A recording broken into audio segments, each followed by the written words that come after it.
Hello everyone यार मैंने पिछले 10 साल के सारे क्वेश्चंस को मैंने बहुत डीप एनालिसिस करी स्पेशली इन फिजिक्स। और मैंने ये जानने का ट्राई किया अरे ये एग्जामिनर थिंकिंग रखता है, ये क्या सोचता है, ऐसा क्या बनाता है और क्या ऐसा दे रहा है यार, ये क्रैक क्यों नहीं हो रहा लोगों से। और यार 99 परसेंटाइल लाने में इतनी दिक्कत क्या है। मतलब पेपर तो यार 10 साल 20 साल 25 साल सबके डेटा अवेलेबल है। तो भाई बहुत सिंपल टेक्निक अपनाई मैंने हर एक क्वेश्चन को एक एक डीप एनालिसिस में रखा और पैटर्न नोटिस करने का ट्राई किया कि सर इस साल जो क्वेश्चन देता है पिछले साल कैसा दिया था, उससे पिछले साल कैसा दिया था, सेम टॉपिक पे सेम चैप्टर पे। देखो बहुत लोगों ने आपको डेटा दे रखा होगा कि इस चैप्टर से इतने मार्क्स, इस चैप्टर से इतने मार्क्स, इस चैप्टर इतना इजी हार्ड और ये सब चीजें। अकॉर्डिंग टू मी भाई मैं तो आपको सारी चीजें आसानी कर दूंगा, बट पॉइंट ये नहीं है। पॉइंट ये है कि पेपर बनाया किस पैटर्न पे जाता है। आपको मार्क्स पता चल जाए यार इस चैप्टर से इतने का आता है, इस चैप्टर से इतने आते हैं, इससे आप कर क्या लोगे। आपको समझना पड़ेगा कि उस चैप्टर के अंदर भी वो क्या पूछता है, उसकी क्या चाहत होती है और वो उसके आसपास ही पूछ रहा है क्या। अगर उसके आसपास ही पूछ रहा है तो यार उस वाले सेगमेंट को ना पूरा डीप खत्म कर दो। अगर डीप तरीके से आपने उसमें एनालिसिस कर ली तो क्या ये चीज क्रैक हो जाएगी। मैंने भी यार ये कोड ना आपके लिए क्रैक कर दिया है, तो बहुत सिंपल रखा है मैंने। ये एक शीट है, मैं जानता हूँ यार इसको देख के सब इरिटेट हो जाते हैं, ये चैप्टर है फिजिक्स के अंदर इतने एवरेज क्वेश्चन आते हैं, उसका डिफिकल्टी लेवल ये, प्रायोरिटी कितनी हाई है ये भी तो देखना पड़ेगा। तो मैं आपको सीधा लेके चलता हूं अपनी एनालिसिस पे। आप पहले एनालिसिस देख लो, उसके बाद आप बताना कि आपको समझ आया नहीं आया। और अगर आपको आ जाएगा, कॉन्सेप्ट समझ में आ गया और तैयारी इसी लेवल से ही करनी है, तो भैया मुझे कमेंट में जरूर बता देना कि आप चाहते क्या हो। मतलब वो तो मुझे पता है क्या चाहते हो। भैया कॉन्सेप्ट क्या है, जैसे मैं आप जेई मेंस का एक 2014 का क्वेश्चन दिखाता हूं आपको। पैटर्न देखना, 2014 से लेकर 2024 तक पिछले 10 साल में क्या ऐसे क्वेश्चन रिपीट हुए भर भर के। देखो दो ब्लॉक है, इसमें मल्टीपल टाइप्स ऑफ प्रॉब्लम कर दिया। जैसे यहाँ म्यू1 म्यू2 पहले फ्रिक्शन थोड़ा सा डिफिकल्ट भी करते थे कि फ्रिक्शन का लेवल चेंज कर दिया, ब्लॉक में थोड़े बहुत चेंजेस कर दिए, यहाँ कभी टेंशन पूछ लिया कभी कुछ। इसके अलावा कुछ पूछ सकते हैं? अरे हो ही नहीं सकता ना। ये न्यूटन सेकंड लॉ का क्वेश्चन है, इस ब्लॉक पे लगाओ इस ब्लॉक पे लगाओ, आंसर आना ही आना है। भैया अगर इसको देखो 10 साल के बाद उन्होंने सेम क्वेश्चन कर दिया। अब इस क्वेश्चन को बहुत ही सिंपल कर दिया। क्या कर दिया? सरफेस ही स्मूथ कर दिया, फ्रिक्शन नाम का कॉन्सेप्ट ही हटा दिया, बस ब्लॉक 3 कर दिया। आपको लग रहा है हार्ड है, अरे ये उससे ज्यादा आसान है। इसमें फ्रिक्शन नाम का कुछ निकालना ही नहीं है, खत्म कहानी, 2 सेकंड के अंदर ये भी सॉल्व है। तो भैया पैटर्न को फील करो, और इसके बीच में कई बार मल्टीपल टाइम्स दिया। विश्वास नहीं होता? चलो एक और देखते हैं, जरा यहां देखना। एक उन्होंने क्वेश्चन बनाया फ्रिक्शन के ऊपर, जहां पर उन्होंने एक पैराबोलिक सरफेस रखी। कब दिया था? 2021। जरा 2020 में देखना सेम क्वेश्चन। क्या इसके बाद भी दिया? बिल्कुल दिया। इससे पहले भी दिया। क्या अगले साल दे सकते? बिल्कुल दे सकते। क्वेश्चन में कुछ नहीं करना पड़ता, हर बार उस सरफेस को डिफरेंशिएट करो, आंसर निकल आता है। हर बार यही हो रहा है।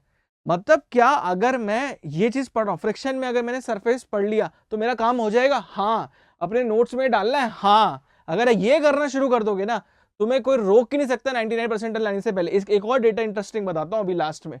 इस क्वेश्चन को देखो यार, सर ये इंक्लाइन प्लेन पे क्वेश्चन दे दिया 2022 में, सर 19 में भी इंक्लाइन प्लेन पे था, सर 19 में एक और पे क्वेश्चन, एक और पार्ट में 19 में सेम प्लेन पे था, 2024 में भी यही था। ये हो क्या रहा है? अगर आप देखोगे तो इंक्लाइन प्लेन को वो छोड़ ही नहीं रहे, जहां सर एक पुली लगा लेते हैं। मतलब आप देखो कितने साल से इंक्लाइन प्लेन के क्वेश्चन में सेम ही कहानी आती है हर बार।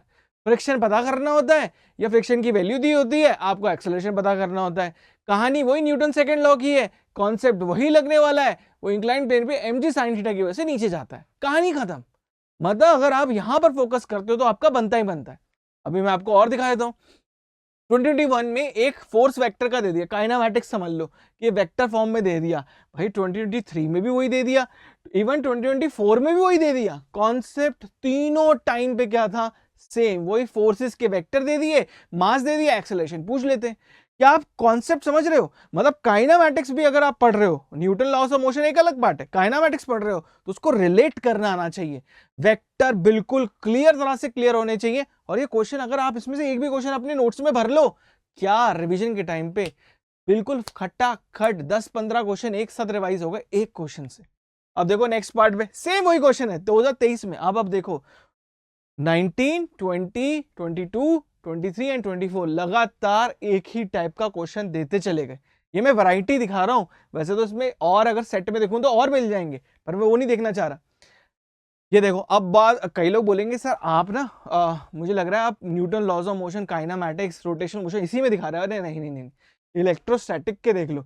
टू आइडेंटिकल मेटल्स फेयर 2022, 2013 में टू चार्जेस ऑफ इक्वल, 2013 में, 2022 में टू आइडेंटिकल पॉजिटिव चार्ज, 2023, 2012, 2023, मतलब मैं अच्छा रैंडम। एक और देख लो यार, और ये अलग है, ये अलग अलग से बताऊंगा। क्या 3 क्वेश्चन सिमिलर पैटर्न पे देते? मैंने सिर्फ आपको ये दिखाने का ट्राई किया है, ऐसा मत सोचना इसके बीच में नहीं है, इसके बीच में भी आए, बट बिल्कुल ही ऑलमोस्ट, आप ये कह लो कि ऑलमोस्ट सिमिलर है।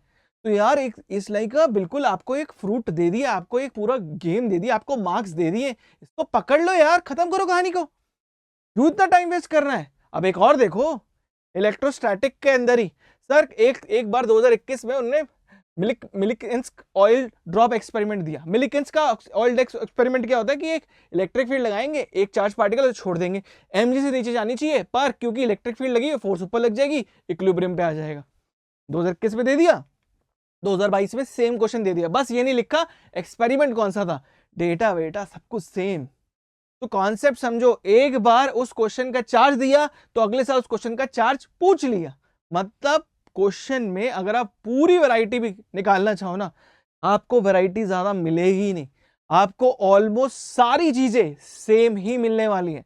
तो आपकी तैयारी को अगर तुम इस हिसाब से चलाते हो ना, मैं आपको एकदम एग्जैक्ट डेटा के हिसाब से बता रहा हूं। यहां पर मैं एक डेटा आपको प्रेजेंट कर रहा हूं जो कि लास्ट डेटा है मेरा, ठीक है, बड़ा ध्यान से देखना सर। अकॉर्डिंग टू मी ये सारे चैप्टर से ऑन एन एवरेज पिछले 10 साल से ऐसे ऐसे क्वेश्चन आए, जिसमें आप देखोगे ना ये एक दूसरे से कनेक्टेड ही है। जब मैं पढ़ाता हूं तो बहुत ही कनेक्टेड पढ़ाता हूं, तो मैंने खुद देखा कि यार इसमें इजी मॉडरेट कुछ नहीं है, तो लिखने की बात है, लिख दो।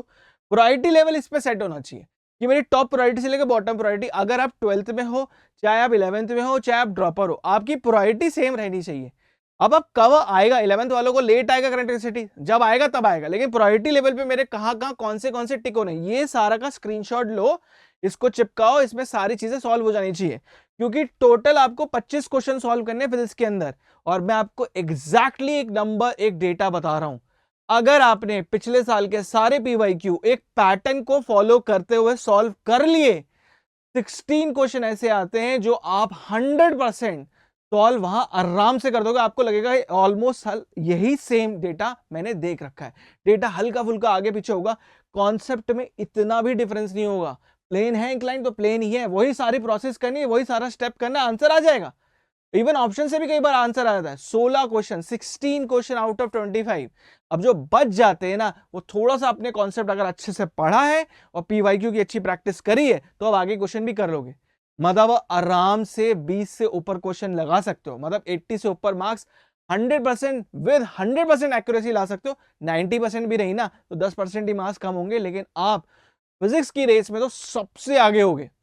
तो भैया आपको सबसे पहले क्या करना है, आपको एक पैटर्न को फॉलो करना है।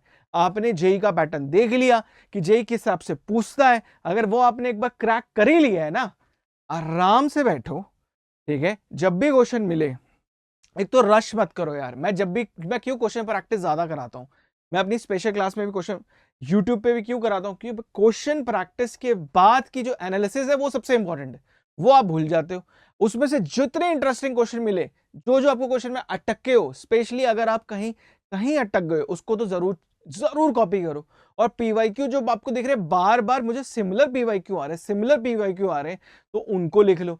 और जब आप प्रैक्टिस करने बैठो तो आपका सॉल्यूशन वही होना चाहिए। पहले बता दो, सॉल्यूशन लिख के रखा करो, क्वेश्चन देखो, आंसर करना शुरू करो और सॉल्यूशन से मैच कर लो। क्योंकि कई बार जब आप एक पहली बार सॉल्व करते हो ना, तो मैं आपको 100% गारंटी बताता हूँ, जैसे मैंने तो बहुत सारे एग्जाम क्रैक किए, उसके अकॉर्डिंग बताता हूँ, मैं सॉल्यूशन लिख लेता था। कई बार ना वो सॉल्यूशन देख के कई बार और नई चीजें समझ में आती है, यार इसमें तो 2-3 स्टेप और कम कर सकते थे। कभी भी आप स्पीड के पीछे मत भागो, हमेशा 100% एक्यूरेसी के पीछे भागो। आप जरा पैटर्न को देख लो, मैं आपको 100% गारंटी देता हूं, 99 परसेंटाइल तो आपके आ सकते हैं। बट आपको क्या करना पड़ेगा, इससे भी ज्यादा 99.99 परसेंटाइल, 99.9 परसेंटाइल मतलब 1500 रैंक के अंदर, और एडवांस की होने की गारंटी भी पूरी कि एडवांस में भी आपकी रैंक आ जाएगी, आईआईटी पक्का हो जाएगा। और इसमें कोई कोई खतरनाक पैटर्न नहीं है। आपने जब भी कोई कॉन्सेप्ट को पढ़ना है, उसके उस लेवल तक जाना है जहां से उसका क्वेश्चन सॉल्व होता है। फिर आप जा रहे हैं क्वेश्चन को देखो, तो आपको क्वेश्चन में सिर्फ प्लस माइनस मिलेगा। एक साल उसका क्वेश्चन पूछा, जो आंसर पूछा है वो अगले साल वो जो आंसर पूछा है वो क्वेश्चन में डाल देगा, और जो क्वेश्चन में गिवन डेटा थे वो आंसर बना देगा। That's it. इतना ही गेम चलता है, क्योंकि एक कॉन्सेप्ट के बियॉन्ड कुछ होता ही नहीं है, खत्म हो जाता है। तो you need to clear your concept in physics for sure. ठीक है, अगर इसमें कोई भी डाउट आता है तो आप मुझे पूछ सकते हो। And also follow this channel, subscribe कर लेना, कमेंट में बताना कि आपको क्या पैटर्न दिखा बाकी सब्जेक्ट के अंदर। Bye bye.